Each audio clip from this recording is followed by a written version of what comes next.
Mildred, Millie Wolf. For those of you who are serving as pallbearers, we ask the pallbearers to come up to the hearse as we escort her casket to her grave. Rabbi Barry Axler will be officiating. And then in a moment we'll begin with the ceremony of Kriya, of tearing of the ribbon. For those of you who are here, we do ask everyone to take a moment to be sure that your cell phones have been turned off. And we welcome those of you who are online. The Hebrew word for funeral means to accompany. So now let's perform one of the most important commandments in our faith and accompany Millie as we take her to her final resting place.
At this time, we invite Rabbi Axler to begin the service as he introduces the ceremony of Kriya.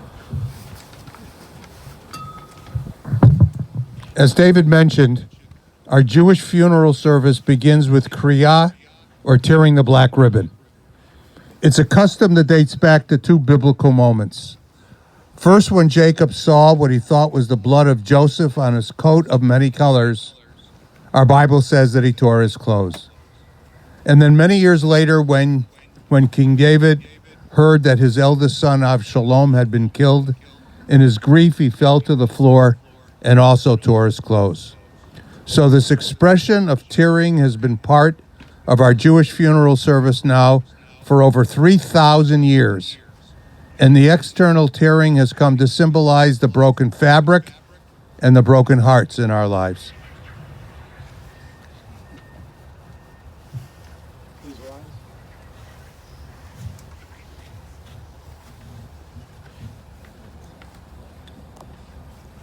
And Baruch Atah Adonai Eloheinu melech olam dayan ha'emet. O blessed art thou, O Lord our God, King of the universe, who is the one judge of all truth.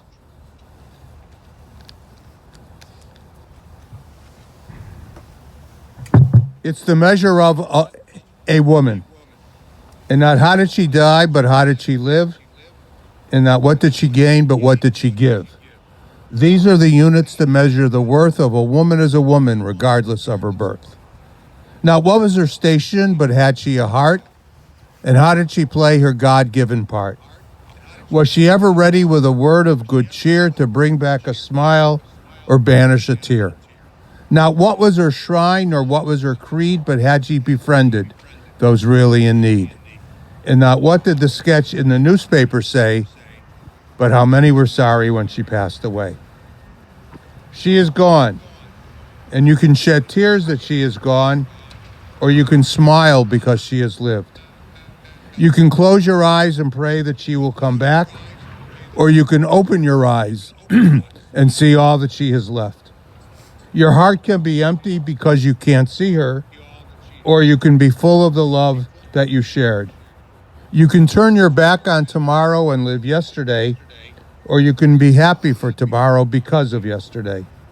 You can remember her and only that she is gone, or you can cherish her memory and let it live on. You can cry and close your mind and be empty and turn your back. Or you could do what she would want. Open your eyes, love, smile, and go on. At times like this, words fail us and we turn to our Psalms. And if you can, please join me in the 23rd Psalm.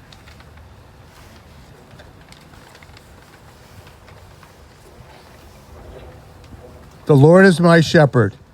I shall not want. He makes me to lie down in green pastures. He leads me beside the still waters. He restores my soul. He leads me in the paths of righteousness for his name's sake. Yea, though I walk through the valley of the shadow of death, I will fear no evil, for thou art with me. Thy rod and thy staff, they comfort me. Thou preparest a table before me in the presence of mine enemies. Thou anoints my head with oil. My cup runs over. Surely goodness and mercy shall follow me all the days of my life, and I shall dwell in the house of the Lord forever. Eshet Chayil Miyimsa, this is Proverbs 31. A woman of valor who can find? She is more precious than fine pearls. She perceives that her labor is rewarding and her candle burns on into the night. She reaches out to those in need and she extends her hands to the poor. She is clothed in strength and dignity and she faces the future cheerfully. She speaks with wisdom. The law of kindness is on her lips. Her family rise up, they bless her, and they sing her praises. Many daughters have done valiantly, but you excel them all. You are a light inside my soul, inside my heart, so full of hope. Your light shines in my memory. I honor you as a part of me. I still remember all the things about your smile, the way you always made me feel. Those little things that we did together in our time, and me, your energy is real. You are a light inside my soul, inside my heart, so full of hope. Your light shines in my memory. I honor you as a part of me. Having had you in my life is such a gift to me. I know you didn't want to leave, but my life goes on and I change and I grow and I learn, and I know that's what you'd want from me. You are a light inside my soul, inside my heart, so full of hope. Your light shines in my memory. I honor you as a part of me. A life well lived cannot be diminished by death. The beauty, guidance, and inspiration it gave us will shine on as brightly as ever. Death leaves a heartache no one can heal. Life leaves a memory no one can steal. Those we love remain part of us. Our loved ones leave the world, but never our hearts. Millie is part of who you are, of how you see the world, of how you live and give, and those priceless gifts are yours forever.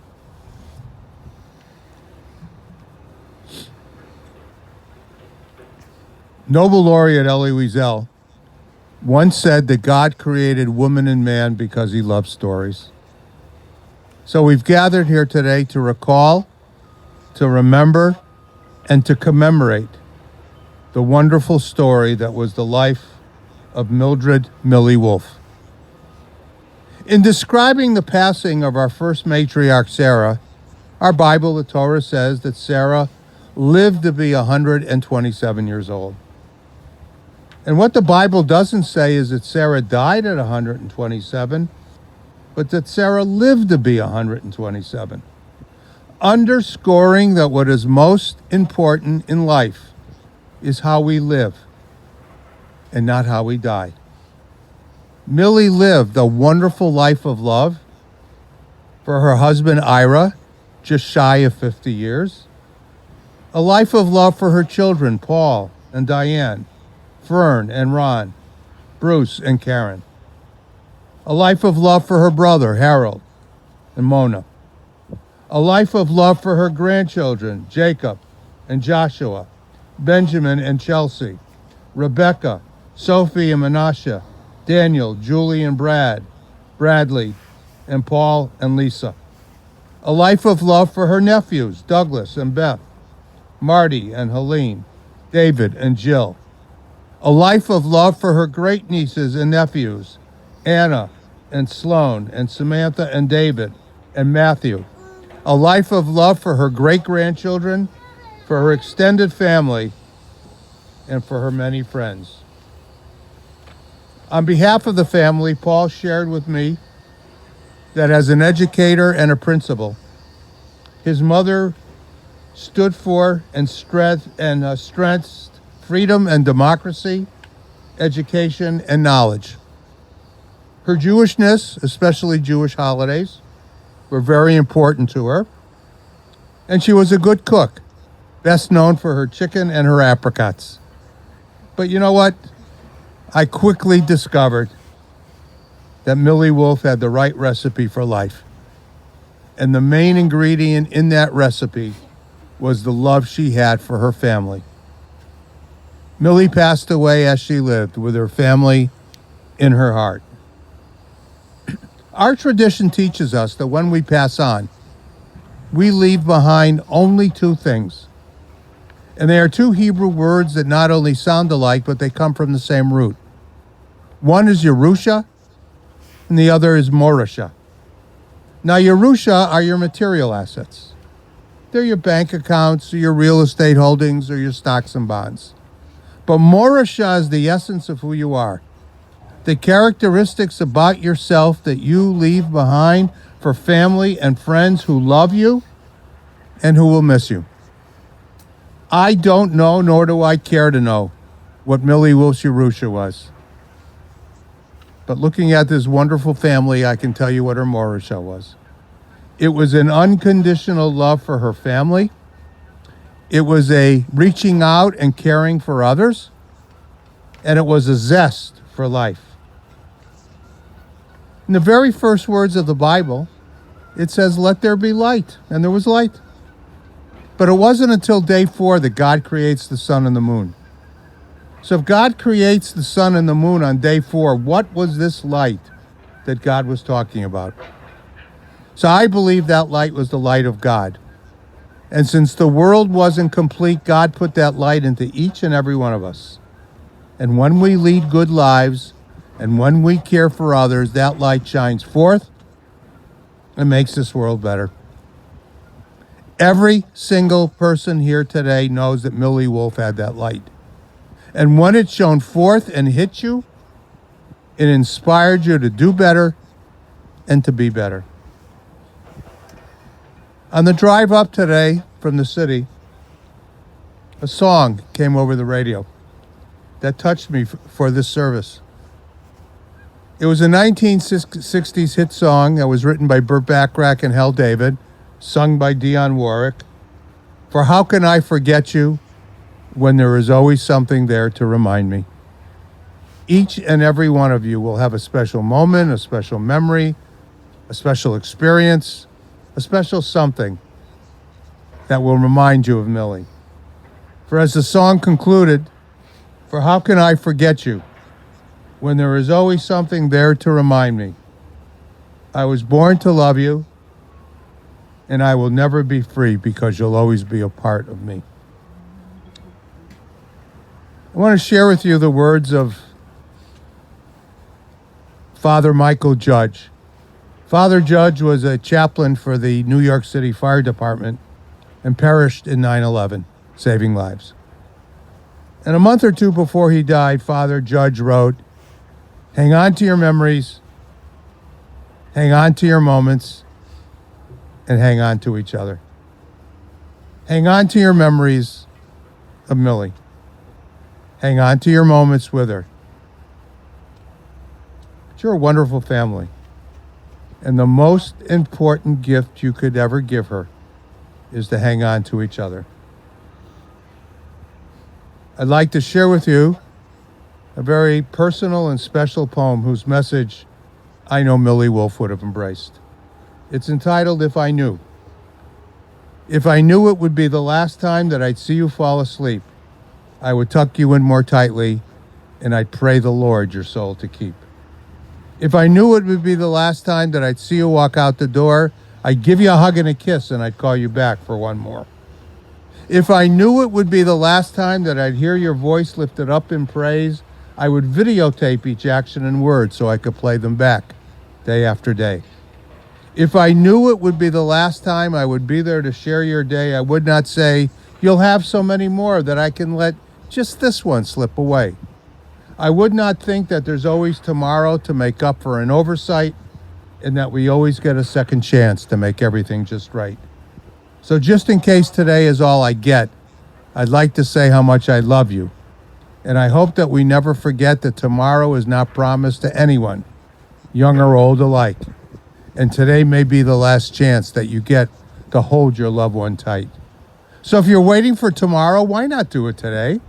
For if tomorrow never comes, you'll surely regret the day that you didn't take the extra time for a smile, a hug, or a kiss, and you were too busy to grant someone what turned out to be their one last wish. So hold your loved ones close today and whisper in their ear and tell them how much you love them and that you'll always hold them dear. And take time to say, I'm sorry, please forgive me, thank you, or it's okay. And if tomorrow never comes, you'll have no regrets about today. Millie's passing cannot diminish the important ways that she touched your lives. Your grief cannot take away the happiness that you shared with her. In your memories of her, may you find comfort. In your family and friends, may you find love. And in your hearts, may you find the strength to help you through this very difficult time. So may the memory of Mildred Millie Wolfe always be a blessing to us. May it inspire us to do better and to be better. And in her honor, may God grant all of you comfort and peace in this very difficult time. Amen. It's now my honor, through Zoom, to call upon Brother Harold, who has some memories and thoughts to share with us. Hi.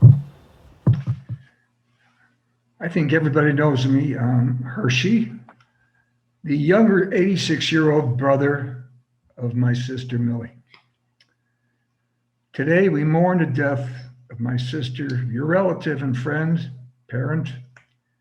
But I think we have to remember also that today would have been her 88th birthday. When Millie and Ira were still in Florida, we always celebrate her birthday, St. Pat's Day, if possible at an Irish pub or anywhere else we could find a good corned beef sandwich. So that's what Mona and I plan to do to celebrate her birthday, with a corned beef sandwich and a few cold bottles of beer, and suggest maybe you do the same. We grew up on the city's west side, and the question that always arises is, were we close? Well, we were close, but not in the sense of the closeness as defined by Ozzie and Harriet. After all, I was the younger brat brother, and who needs a brat brother to play around with? She had her turf, I had mine. I was busy playing ball, riding my bike, to worry about an older sister. She was busy with her friends. There was Annette Premack, Darlene Weigel, who lived next door, and she had a very close friend, perhaps her closest friend, a young girl of Czech descent named Marilyn Novak, who soon became known as Kim Novak. Millie was the smarter of us, and her grades reflected that. I followed her to Austin High School, then to Champaign, where I was always told about my exploits of my sister, and I was supposed to keep up with those exploits. After Champaign, my memory becomes fuzzy, and I didn't have the heart to ask Mona what happened next. But I went to law school. Millie spent time in Europe, and when she returned, we reestablished our relationship and things normalized. Millie taught school as a special ed teacher, praised for her patience, exceptional ability in teaching disadvantaged kids. She and Ira also had a special relationship with many friends, including Judy and Matt Gilbert, Barbara and Mort Apt, as well as many others. And Ira fit right into those relationships as though they had been his friends forever. But when I say our relationship normalized, that doesn't mean there were no contentious moments. We both had short tempers, and that got in the way of our relationship sometime. But those moments passed, and goodwill prevailed.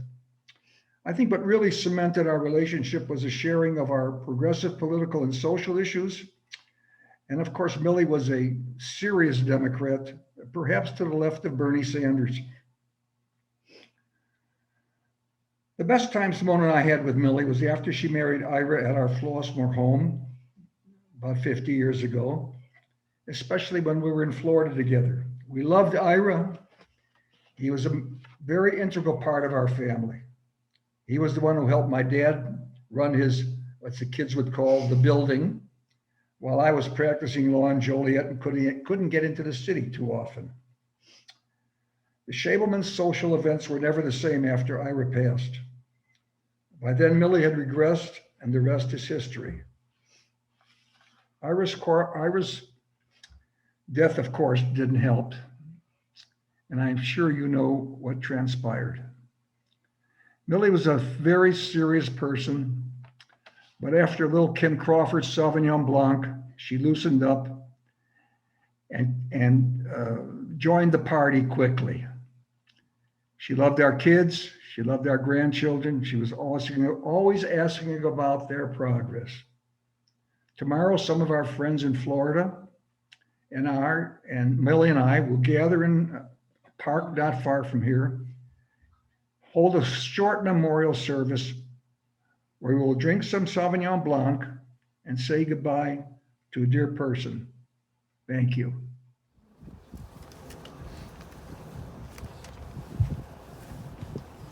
Thank you, Harold. And now it's my honor to call upon nephew Doug, who also has some memories to share with us.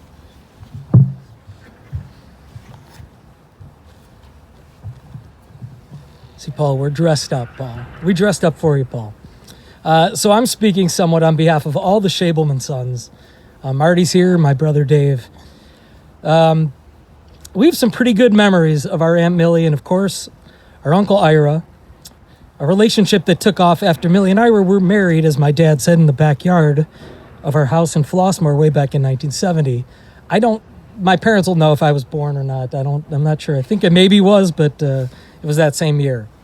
What's most interesting is that our perception of Aunt Millie was one that changed coming out of childhood, and into adulthood. As a kid, Aunt Millie, like our father, was a tall, somewhat imposing figure of sorts. She was super smart, had some of the mannerisms of teachers that we had, was politically opinionated, just a little bit, and again, very tall compared to us little kids. You also knew that Uncle Ira was the softy of the two, always willing to talk about the Blackhawks, the White Sox. It was always a special treat for all of us when he'd take us to a Blackhawk game. Although I think I missed out a little bit more. I think Marty and Dave got a few more than I did. If we wanted to go to the dirty bookstore at the corner of Main and Chicago, we would bypass our parents and Aunt Millie and just call Uncle Ira, who would also float us the funds for a comic book or two. Did you know that? I don't know if you guys knew that yet. We never asked Aunt Millie. Never. No way. Yeah. That's what we called it. As we got older, all of us formed, though, the same opinion. Our Aunt Millie was a really great, self-educated, interesting person who could speak intelligently about any subject. Well, maybe not about sports, but thank God our family doesn't care about sports. She loved telling stories about our dad and how he threatened to go to the military if Grandma and Grandpa didn't let him go to U of I, and how Grandpa Morris ran his Furrier, and also how it was when she first brought Uncle Ira to meet her mom and dad, and the subsequent nickname that Uncle Ira got. As years progressed, we were better able to notice her affinity for family and being the de facto daughter for our great Aunt Reva. She was always involved with taking care of her and helping smooth out some of the things, especially when Reva thought the nurses were stealing from her. You remember that, Paul? I don't know if you remember that. However, the true love of our Aunt Millie's life was always Paul and the grandkids. All the three of us thought of Paul as some weightlifting, football-playing brute, which he still is, by the way, Aunt Millie placed him on a pedestal like any mother would. She and Uncle Ira would often talk about his exploits in the legal field, and then when Josh and Jake were born, well, then all bets were off. They were always the topic of conversation. I know she had a real sense of pride with Bruce and Fern's kids as well. It's telling that they're here also with their parents. Everyone in the family recognized what a great sister, great aunt, sister-in-law, grandma, and mom she was. The relationship she had with my parents was also super strong, and it makes today a little bit harder with my parents being in Florida. They were both great, Uncle Ira and Aunt Millie. Even though he's been gone a couple of years, it's hard to think of one without the other. Both were caring, loving, and special in their own ways.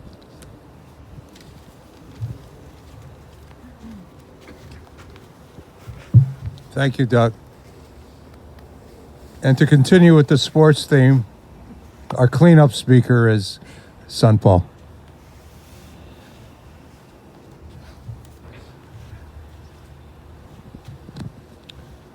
Thank you, Uncle Harold, and thanks, Doug. And thank you, everybody, for being here.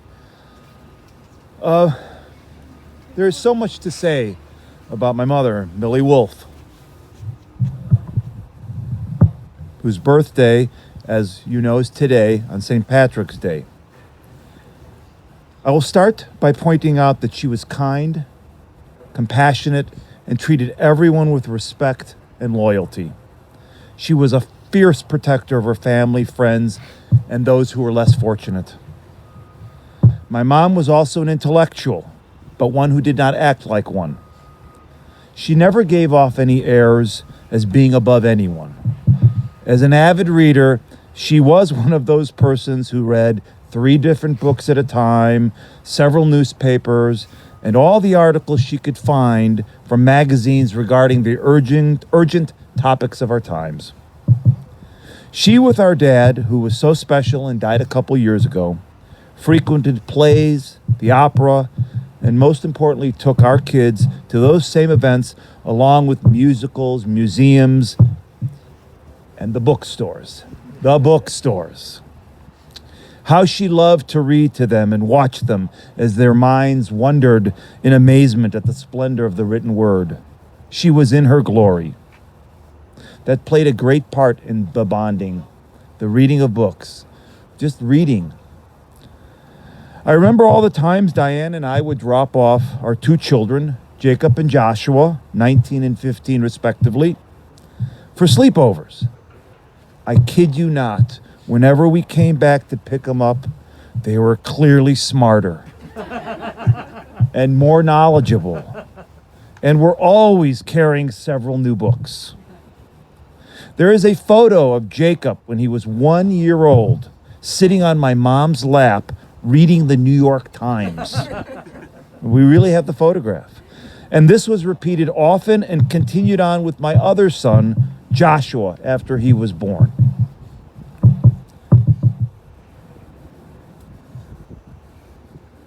While she is now physically gone, she will be forever remembered in our thoughts, for she touched us all.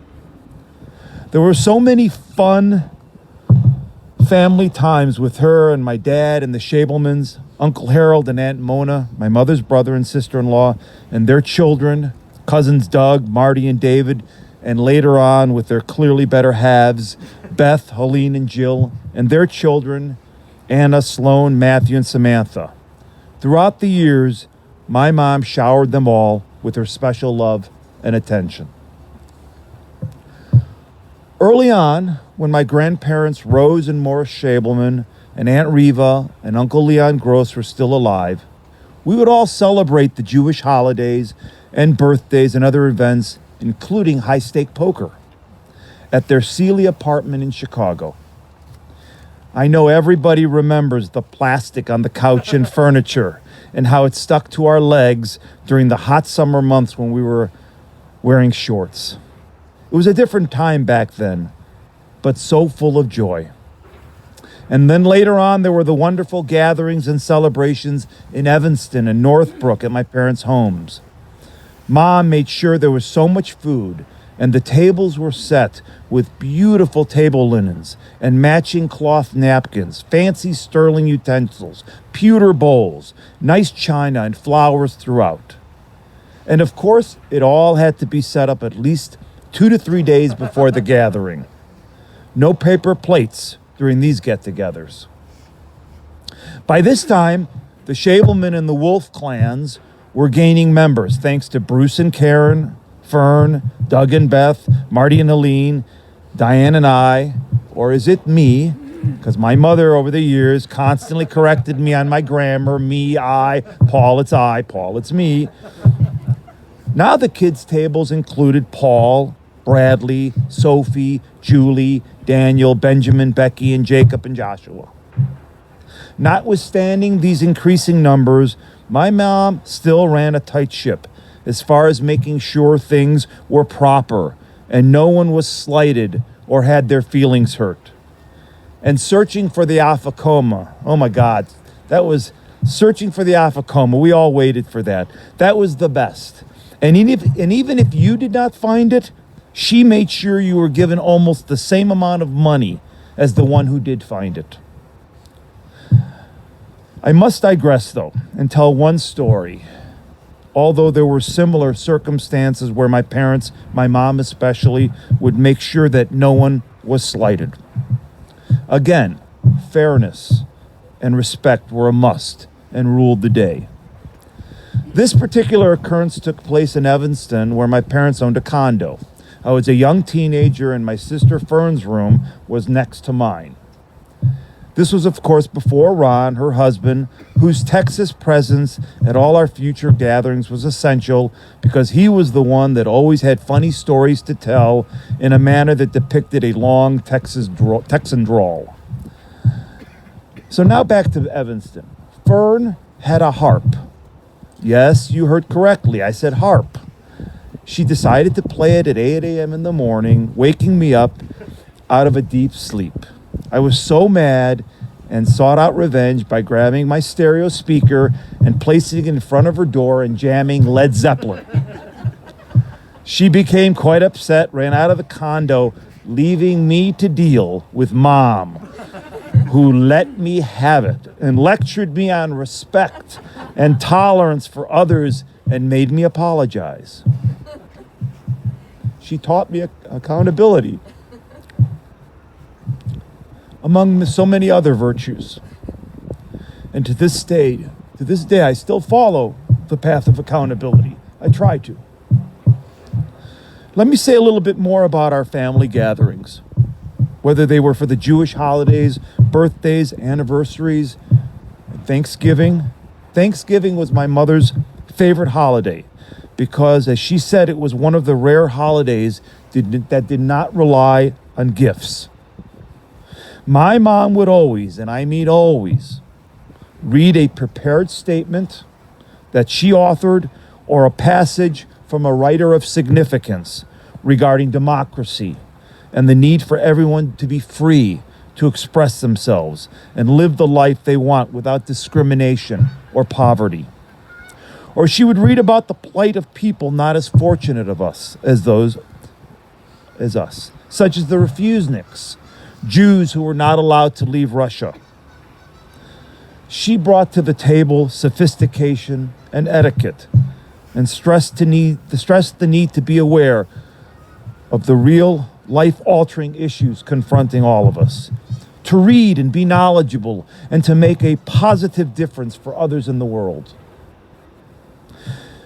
And she just didn't talk a good game. She produced. She walked the walk. She was a principal early on in her career and became a special education teacher for over 35 years in the Chicago public school system.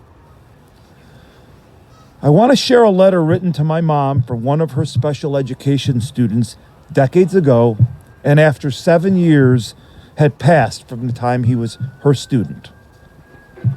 I will read this exactly as he wrote it.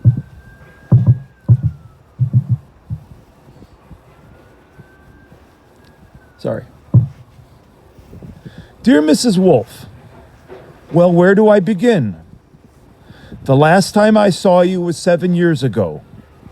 I was one of your students who really didn't appreciate what you were trying to do for me.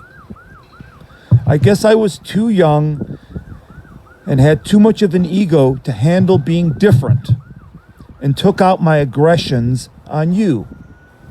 Sorry. In a way, being dyslexic has been a blessing.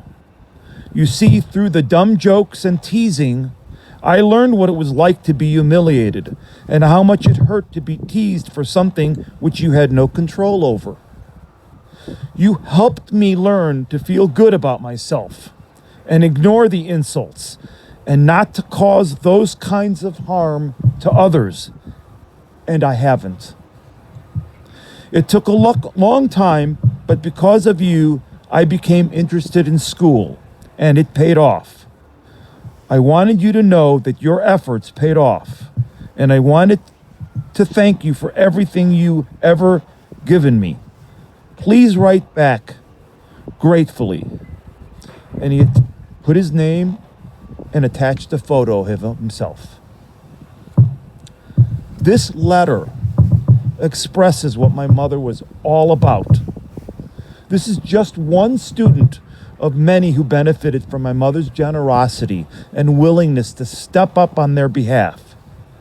She saved them from failure, despair, and a life of disillusionment, and instead provided them a path to a productive and successful life. You know, when both my parents decided to retire and become Florida snowbirds, my two boys were still pretty young. That move to Florida for part of the year led to several 2-week visits to the Florida home where my kids were spoiled beyond belief, and really all her grandchildren were spoiled beyond belief.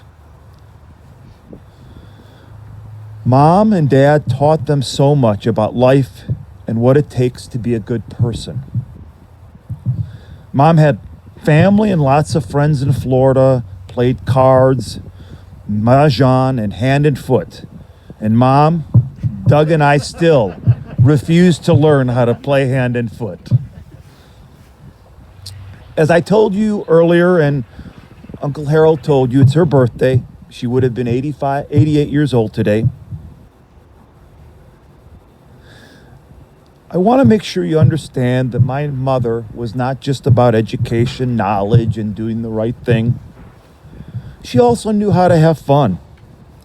Mom and Dad loved to travel, and the trips included Paris, Russia, Canada, and Israel, where they visited our extended family, including the cousin, who was a tank commander, and actually had to play dead as the enemy soldiers inspected the bodies on the ground in order to survive after his tank was destroyed by an incoming shell. She loved wine and, as mentioned, Sauvignon Blanc, to be specific.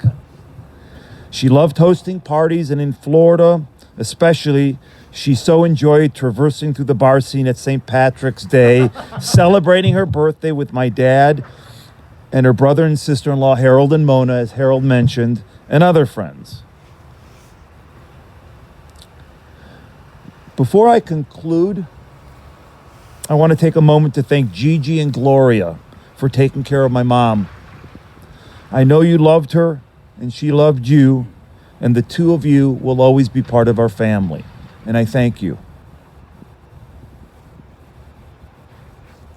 Mom, I miss you. And I, like your students, will never forget all that you've done for me.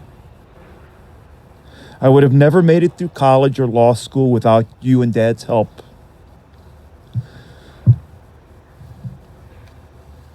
I remember, and I want to show you a different side of her. It's important. But I remember all too clearly the times I would come home at 1 or 2 o'clock in the morning. This was during law school, not during the week, because I had to sit in my room and study. But it was a week during the weekends, and I would come home at 1 or 2 a.m., open the door, the condo would be dark, and she would appear out of nowhere from behind a wall in her white nightgown and scare the heck out of me, demanding to know, where have you been, and how could I expect to succeed if I stayed out so late? That was my mom. Mom, I hope you are at peace and with Dad. I, as well as everyone else who you honored with your loving touch, will remember you and hold you close to our hearts forever. You did good, and you made everyone's lives richer with your presence. I love you, and will never forget you.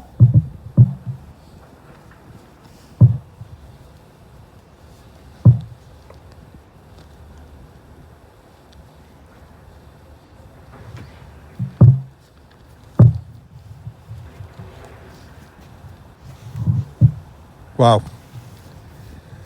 Paul, Doug, Harold on Zoom, Fern and Bruce, as I was listening to those unbelievable words, If you've seen the play Hamilton, you know that one of the themes of Hamilton is how to pass on your legacy.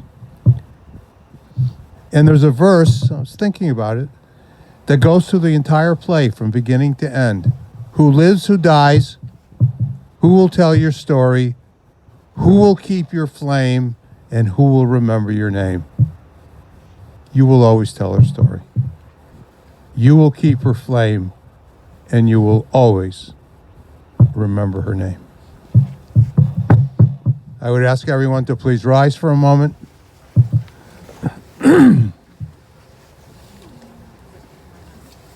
El Molei Rachamim Shalchin Bam Ramim Hamatzei Menucha Nechona Tachat Kanfei Hashechina B'Ma'alot Kedoshim U'Tohorim Kezohar Horakia Masirim Et Nishmat Mildred Millie Wolf Shel Halchali Olamo. El Molei Rachamim, O exalted, compassionate God, grant infinite rest in your sheltering presence among the holy and the pure to the soul of Mildred Wolf, who has gone unto her eternal home. O merciful one, we ask that she find perfect peace in your eternal embrace. May her soul be bound up in the bond of life. May she rest in peace and as one united family. Let us answer. Amen. And you may be seated. Just before we conclude, I would like to share with you actually 3 Jewish traditions. The first is that we have a belief in our faith in the resurrection of the dead. And it's in one of our most important prayers 3 times a day. And according to tradition, those who will rise first are those who were buried either in the Mount of Olives Cemetery in Jerusalem or under earth from the Mount of Olives Cemetery. So with Susan's help, in a moment, I will place some earth from the Mount of Olives Cemetery onto Millie's casket. Second, we have a very poignant tradition that we don't allow strangers to bury our dead. So at the very, very conclusion of the service, I encourage each and every one of you to symbolically participate in Millie's burial. It is the last mitzvah. It is the last good deed that you can do for Millie Wolf without asking anything in return or expecting anything in return. Any way to participate is fine.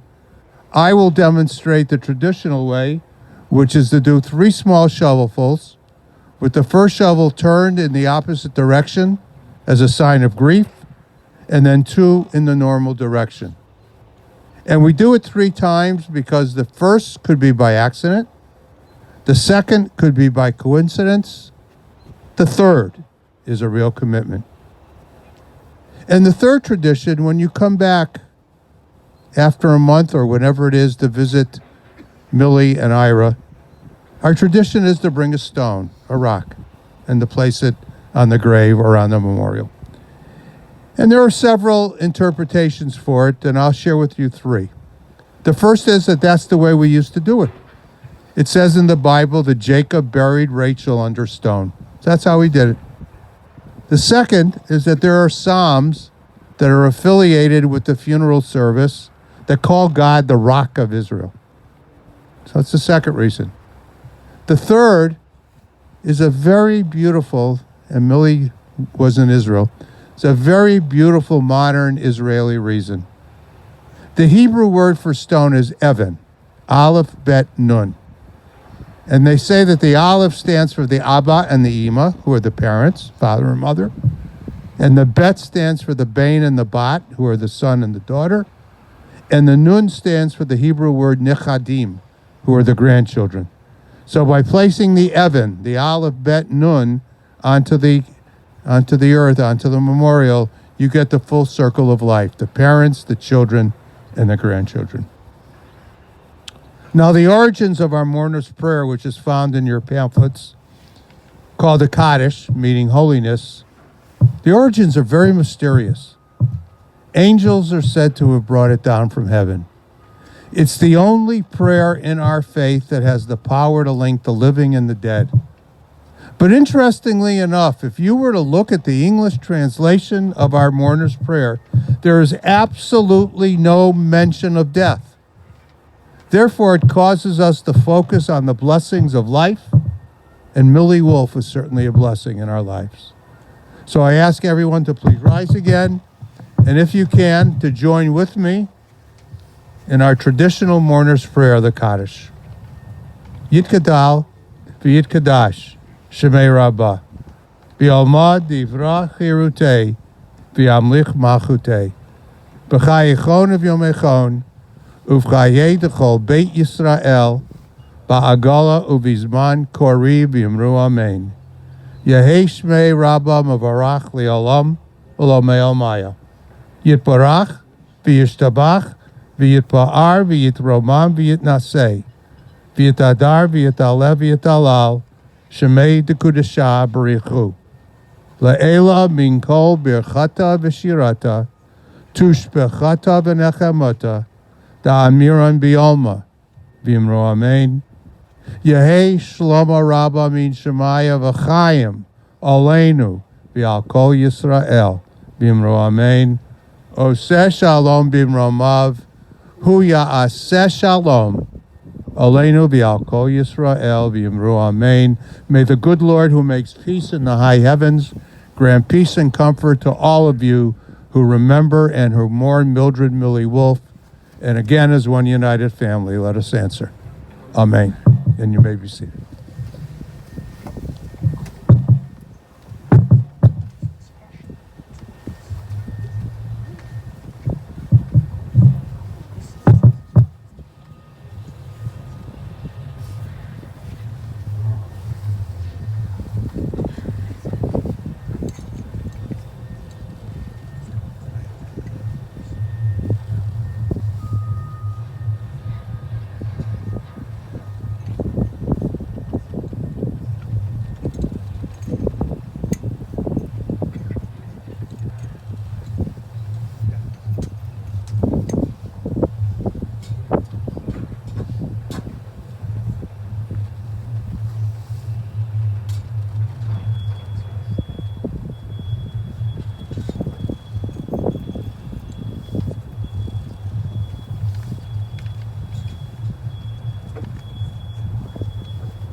On this side as well.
Yes, because it's sports. It doesn't matter. I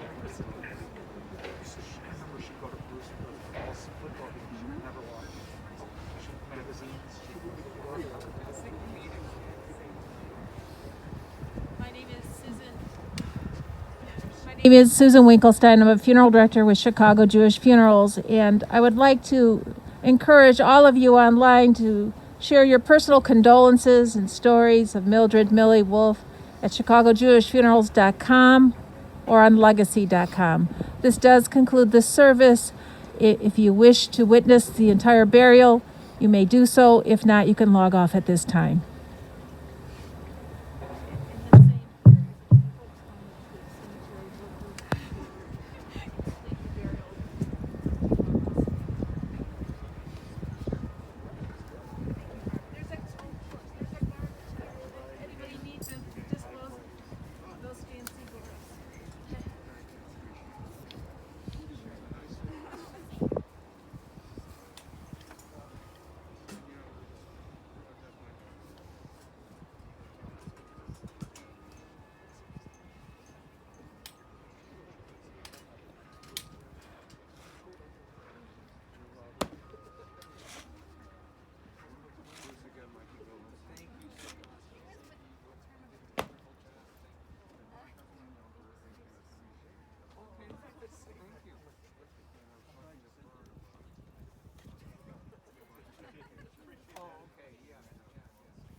Ladies and gentlemen.